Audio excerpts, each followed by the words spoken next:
उसी के लिए हम लोग, हमारी पार्टी का आदेश था कि आप करना चाहिए, और मेरा भी शौक था कि मैं करना आ जाऊंगा, करना के लोगों से मुलाकात करूंगा। मैं इससे पहले एक बार आया था, लेकिन उस टाइम हम लोग घूमने आए थे, और आज आप सब कार्यकर्ताओं के बीच में इकट्ठा होके मुझे बहुत खुशी हो रही है।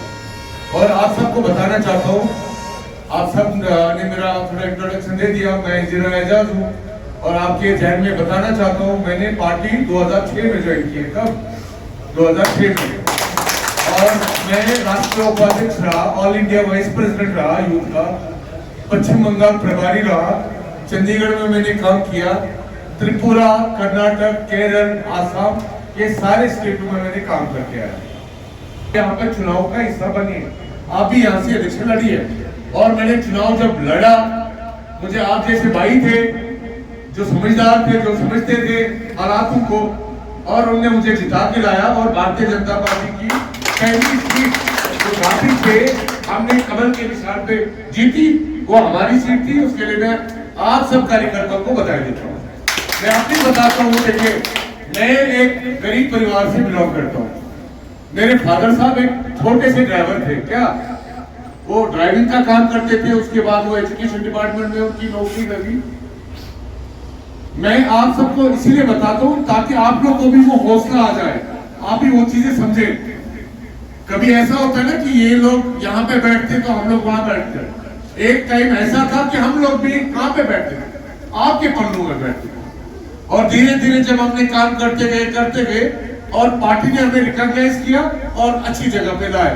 इसीलिए मैं आप सबको बताना चाहता हूँ, आप पार्टी का काम करते रहिए, इंशाल्लाह नजरें आपके ऊपर भी है।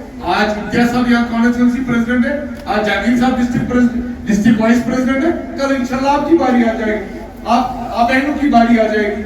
मैं ये मानता हूँ, जो भारतीय जनता, जो मैंने सीखा है, भारतीय जनता पार्टी में प्रत्येक व्यक्ति, चाहे हमारे प्रधानमंत्री जी हो, चाहे हमारे कार्यकर्ता, छोटा कार्यकर्ता हो, हमारा एक ही स्लोगन है, देश सर्वोपरि।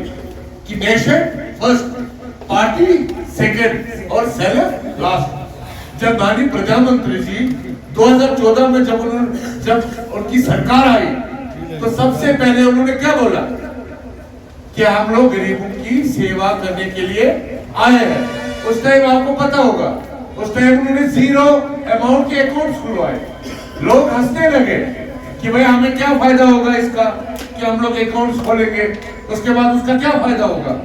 लेकिन मोदी जी ने क्या बोला गरीबों को कि आप अकाउंट खोलिए, और जब उन्होंने अकाउंट्स खोले उसके बाद क्या हुआ, डायरेक्ट बैंक ट्रांसफर्स, चाहे स्कॉलरशिप का पैसा, चाहे किसी ना वो मैरिज असिस्टेंस का पैसा था, या चाहे ओल्ड एज का पैसा था, या कोई सेंट्रल गवर्नमेंट की उज्ज्वला स्कीम थी, तो पैसा कहां पे आने लगा, डायरेक्टली किसके पास, उन बेनिफिशियरीज के पास। मुझे याद है जब राजीव गांधी जी पार्लियामेंट में बोलते थे कि अगर हम जम्मू कश्मीर में 100 रुपए बेच दें, कितना 100 रुपए, उसमें 10 रुपए कहाँ, 10 रुपए जम्मू कश्मीर की तरक्की के लिए होता है, और 90% कहाँ जाता है इन करप्ट पार्टीज में, जिनमें एनसी और कांग्रेस शामिल थी। 2014 से पहले अगर आप देखोगे, जब हेडलाइनें हम लोग निकालते थे, अखबार उठाते थे, उसमें करप्शन, घोटाले, scam, Colgate scam, 2G scam, ऐसे कोई हजारों स्कैम्स होते थे जो प्रिंट अखबार के पन्नों पे होते थे। और जब माननीय प्रधानमंत्री जी आए, आपने देखा उन्होंने कल्चर ही चेंज कर दिया, पॉलिटिकल कल्चर ही चेंज कर दिया।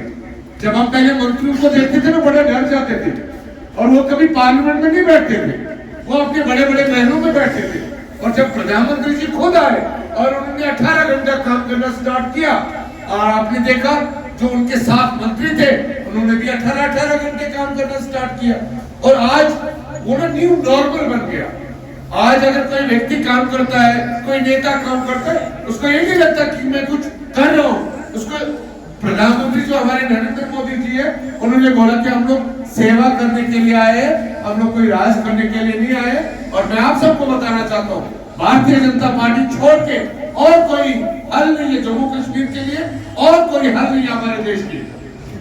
आपने देखा अक्सर बेशतर, क्योंकि हम लोग सब मुसलमान हैं, तो मैं हम लोग उसके बारे में भी बात करेंगे। अक्सर बेशतर हमें ये दिमाग में डाला जाता है कि भाई भारतीय जनता पार्टी अच्छी पार्टी है, डेवलपमेंट भी करती है, बट मुसलमानों के लिए थोड़ा सा करती है, गड़बड़ बयान देती है। मैं आप सबको बताना चाहता हूँ, माननीय प्रधानमंत्री जी नरेंद्र मोदी जी, उन्होंने कभी भेदभाव नहीं किया। उन्होंने कभी ये नहीं बोला कि भाई हिंदुओं के लिए रोड होना चाहिए और मुसलमान के लिए रोड नहीं होना चाहिए। उन्होंने कभी ये नहीं बोला कि हमें गोल्डन कार्ड हिंदुओं को देना है और अपने मुसलमान भाइयों को नहीं देना है। और आप यकीन करिए, पूरे देश में जो सबसे ज्यादा मुसलमान मुल्क है, उन्होंने उनको सबसे बड़ा एहसास दे दिया। अगर हमारे मुसलमान मुल्क, चाहे सऊदी अरबिया हो, चाहे फलस्तीन हो, चाहे ईरान हो, इजिप्ट हो या जॉर्डन हो, इंडोनेशिया हो, मलेशिया हो, वो जैसे देश जब हमारे प्रधानमंत्री को सबसे बड़ा सिविलियन अवार्ड दे सकते हैं, तो हम क्यों गुमराह हो रहे हैं? ये सियासत की जो रोटियां कुछ सियासी पार्टियां हिंदू मुस्लिम करके सेकना चाह रही है, हम वो होने नहीं देंगे। और मैं आप सबको बताना चाहता हूँ, भारतीय जनता पार्टी ने हमने ग्राउंड स्तर पे जीरो लेवल पे काम करते देखा। मैं खुद अपनी बात बताता हूँ, जब मैं Bharatiya Janata party national vice president बना, क्योंकि हमारा ऑफिस हेड ऑफिस में होता था दिल्ली में, और जब नमाज होती थी तो मैं नमाज पढ़ता। आप यकीन मानो, मेरे हिंदू दोस्त धक्का देते थे, भाई एजाज खड़ा हो जाओ, अपना नमाज पढ़ के आ जाओ। मैं आप सबको बताना चाहता हूँ, जब लिंचिंग की बात हुई लास्ट टाइम आपने देखा 1-2 साल पहले बड़ा प्रोपेगेंडा चला, लिंचिंग, वो जो गांव रक्षक। मैं आपको बता, आप डिफरेंशिएट करिए भारतीय जनता पार्टी और राइट विंग से। हर कोई right wing Bharatiya Janata party नहीं है।